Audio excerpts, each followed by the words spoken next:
Nanti juga santri Darul Rahman itu tidak memiliki dalil yang kuat terhadap tradisi.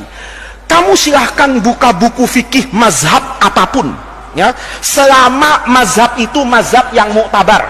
Kalau ada ketemu fikih, buku fikih karangan Imam Muhammad Faiz, buang itu. Kenapa? Nggak muktabar otak saya. Tapi kalau karangan itu intisab kepada mazhabnya Imam Abu Hanifah, mazhabnya Imam Malik, mazhabnya Imam Syafi'i, mazhabnya Imam Ahmad, misalnya kamu belajar lagi ada mazhabnya Imam Auza'i misalnya, ada mazhabnya Lais bin Sa'ad misalnya, ada mazhabnya Imam Abu Thawr misalnya, ketemu semua itunya, kamu baca deh. Nggak ada tarawih tidak 20 rakaat tuh nggak ada. Tuh di rumah Pak Kiai, ambil buku fikih yang paling gede dari setiap mazhab, ya, dari setiap mazhab. Mazhab Imam Abu Hanifah itu ada 2 kitab yang terkenal, namanya Al-Mabsut, punya Samsul A'immah As-Sarakhsi, itu ada 12 jilid mungkin. Itu mazhabnya Imam Abu Hanifah. Ada yang lebih enak lagi, Bada'i'us Shana'i fi Tartibis Syara'i, karya Imam Al-Kasai itu, ya. Itu kira-kira 8 jilid. Itu mazhab Hanafi. Pindah ke mazhab Maliki, ada kitab namanya Al-Istizkar, itu 32 jilid tuh syarahnya Muwatta itu, ya, ada di rumah Pak Kiai. Ada kitab Mawahibul, semuanya mazhab Maliki. Mazhab Syafi'i ada Majmu' itu, yang paling besar lah, karangannya Imam Nawawi. Mazhab Imam Ahmad bin Hambal ada namanya kitab Al-Mughni, punya Ibnu Qudamah, itu fikih yang luar biasa, dibacanya enak, cetakannya bagus, 15 jilid, ada di rumah Pak Kiai. Itu ulama-ulama semuanya ketika mengatakan qiyamu Ramadan itu adalah isyruna rakaatan. Jangan orang sekarang bilang itu nggak ada dalil hadisnya. Apa Imam Nawawi yang saya cerita hebat kayak gitu itu lebih bodoh dari profesor sekarang, lebih bodoh dari dokter sekarang, lebih bodoh dari ustadz yang cuman belajar di Saudi 3 tahun 4 tahun itu. Ini supaya kita itu dalam beragama itu rendah hati gitu loh. Orang yang sedemikian alim itu mengatakan tarawih itu 20 rakaat. Sekarang banyak orang mengatakan tarawih 20 rakaat itu bid'ah. Karena dulu Nabi, ini kan nggak tahu dia, bilangan tarawih itu tidak pernah ditentukan oleh Rasulullah.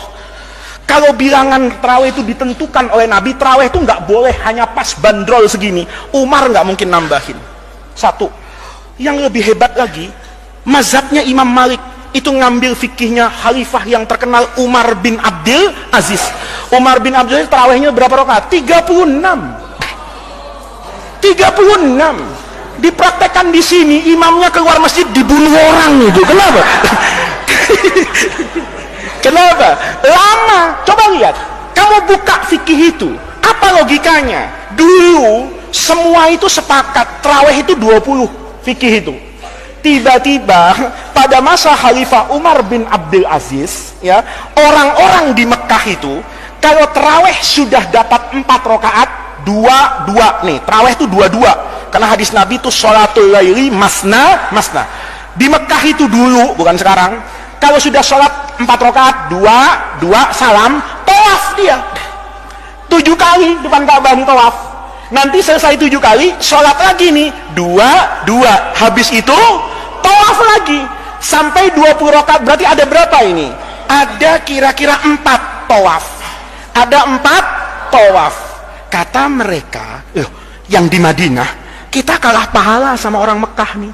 Tarawihnya sama-sama 20, tetapi mereka setiap 4 rakaat menambahkan 7 kali apa ini? Tawaf. Kata orang di Madinah, kalau gitu kita juga begitu, setiap 4 rakaat tambah 4 rakaat lagi. Kok kamu kan logikanya kepengennya diskon, ya kan, atas nama corona Ustadz, jangan lama-lama di masjid, ya kan. Kalau begitu kita tarawihnya balik berapa ini? 11 misalnya. Enggak, karena dia setiap 4 itu 4 kali 4 16, 20 tambah 16 jadi 36 rakaat. Itu enggak ada satu pun di dunia ulama yang muktabar, kecuali setelah adanya pemerintah Saudi dengan Wahabinya itu, yang mengatakan bahwa ini pekerjaan adalah bid'ah. Nggak ada. Buka buku fikih. Pertanyaannya, apa buku fikih yang jutaan lembar itu kemudian tidak tahu hadis kullu bid'atin dolalah wa kullu dolalatin finnar?